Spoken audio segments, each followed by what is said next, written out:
Hello friend, Soma's কিচেনে সবাইকে স্বাগত জানাই। আজকে আমি বানিয়েছি পেঁয়াজ কলি ও নানা রকম সবজি দিয়ে সবজি কারি। গরম ভাত ও রুটির সাথে খেতে খুবই ভালো লাগে। আপনারা যদি পেঁয়াজ কলি খেতে পছন্দ করেন তাহলে একবার এই কারিটি বানিয়ে খেতে পারেন, খেতে কিন্তু খুবই ভালো হয়। ওভেন অন করে দিলাম, কড়াই বসিয়ে দিলাম, 2 চামচ সর্ষের তেল দিয়ে দিচ্ছি। সর্ষের তেলটা ভালোভাবে গরম হতে দিচ্ছি। ওভেনের স্টিম ফুল ভলিউমে রেখেছি। সর্ষের তেল ভালোভাবে গরম হয়ে গেছে। একটা ছোট সাইজের ফুলকপি নিয়েছি। ফুলকপিতে হলুদ আর নুন দিয়ে ভালোভাবে মাখিয়ে নিচ্ছি, নিয়ে ভেজে নেব।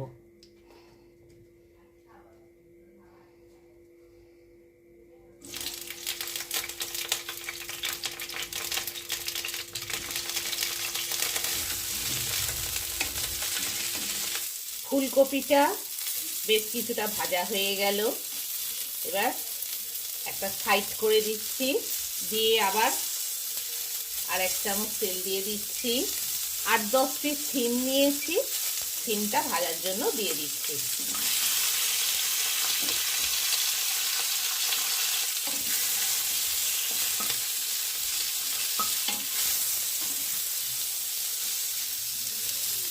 ফুলকপি আর শিম বেশ কিছুটা ভাজা হয়ে গেছে। এবার একটা মাঝারি সাইজের আলু সরু করে পিস করে নিয়েছি, দিয়ে দিচ্ছি।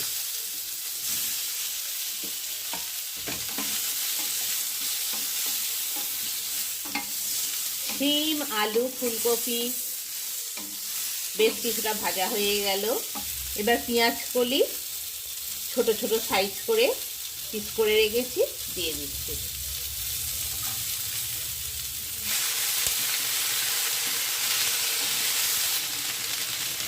ফুলকপি, শিম, আলু, পেঁয়াজ কলি ভালোভাবে ভাজা হয়ে গেছে।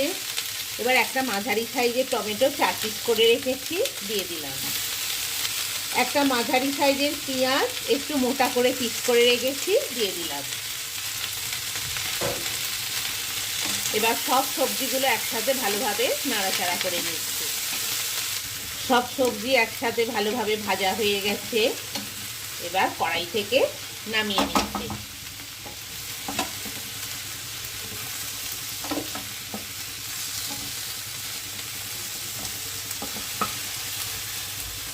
পেঁয়াজ কলি, ফুলকপি, শিম সব সবজির একটা ভাজা খুব সুন্দর গন্ধ উঠেছে।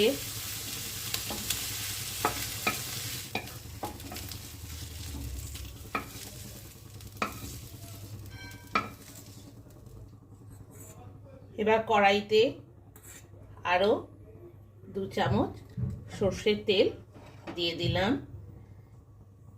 দিয়ে তেলটা ভালোভাবে গরম হতে দিয়ে দিলাম। 150 গ্রাম চিংড়ি মাছ নিয়েছি। চিংড়ি মাছটাতে অল্প পরিমাণ হলুদ আর নুন দিয়ে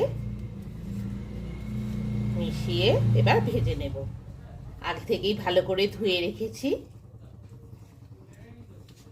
এবার চিংড়ি মাছটা নুন হলুদ মাখানো হয়ে গেছে, ভাজার জন্য দিয়ে দিচ্ছি।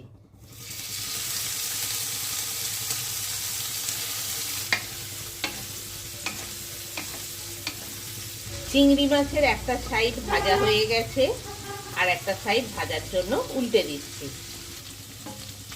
চিংড়ি মাছের দুটো সাইডই ভালোভাবে ভাজা হয়ে গেছে। এবার তুলে নেব।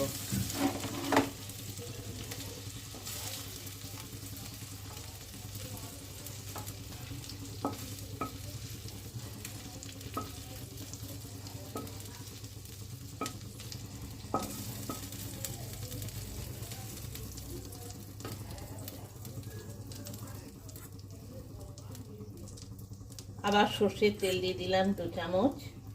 শীতকালীন সবজিতে একটু বেশি তেল লাগে, ভালোভাবে ভাজা না হলে খেতে ভালো হবে না। তেল গরম হয়ে গেছে। 2 পিস তেজপাতা দিয়ে দিলাম। 1 পিস গোটা শুকনো লঙ্কা ফোড়নে দিয়ে দিলাম, আর 1 চামচ 5 ফোড়ন। সব মশলাগুলো একসাথে ভালোভাবে নাড়াচাড়া করে নিচ্ছি। এবার ভাজা সবজিগুলো দিয়ে দিচ্ছি।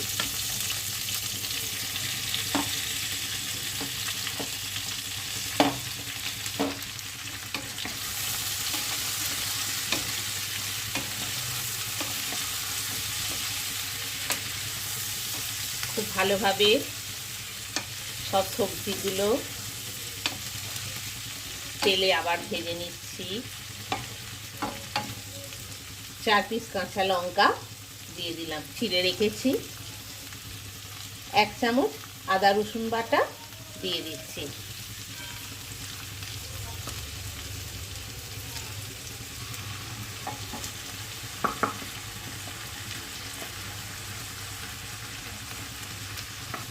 আদা রসুন বাটাটা ভালো করে ভেজে নিতে হবে, নাহলে তরকারিতে আদা রসুনের গন্ধ ছাড়বে।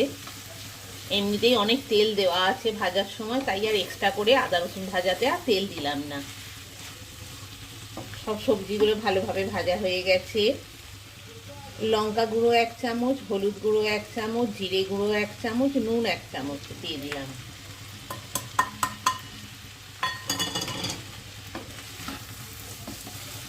দিয়ে ভালোভাবে সব মশলা সবজির সাথে মিশিয়ে দিচ্ছি।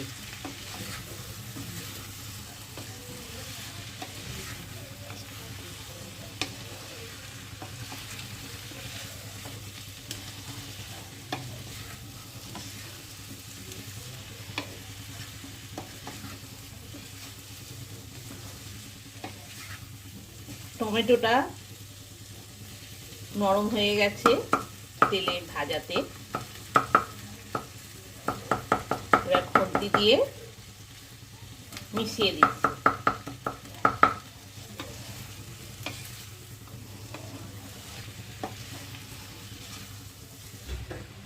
রান্না হওয়ার জন্য ফুলকপি আলু সেদ্ধ হওয়ার জন্য জল দিয়ে দিচ্ছি।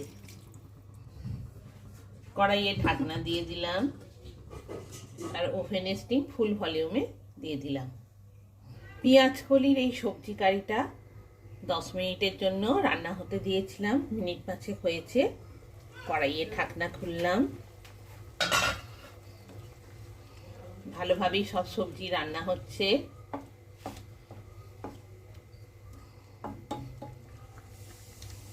আরো মিনিট 5-7 রান্না হবে। চিংড়ি মাছ ভাজাগুলো দিয়ে দিচ্ছি।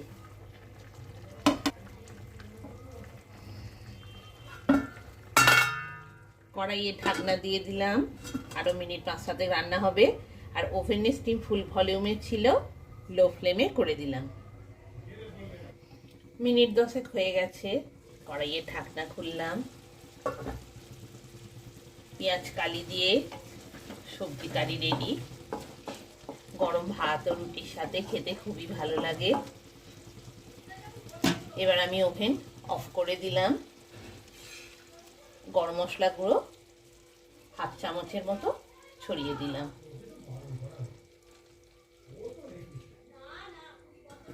কড়াইয়ে ঢাকনা দিয়ে দিলাম। মিনিট 2 হয়ে গেছে। কড়াইয়ে ঢাকনা খুলছি।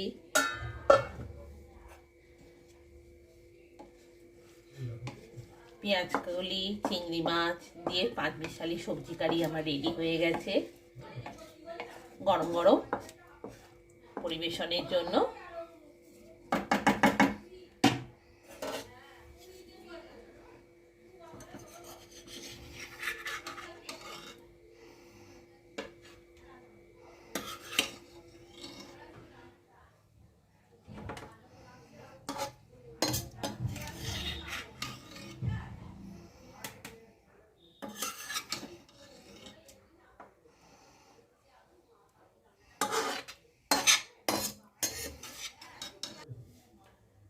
গরম গরম পেঁয়াজ কলি দিয়ে 5 মিশালি সবজি কারি রেডি। আপনারাও বাড়িতে বানিয়ে দেখতে পারেন, খেতে কিন্তু খুবই ভালো হয়। নমস্কার।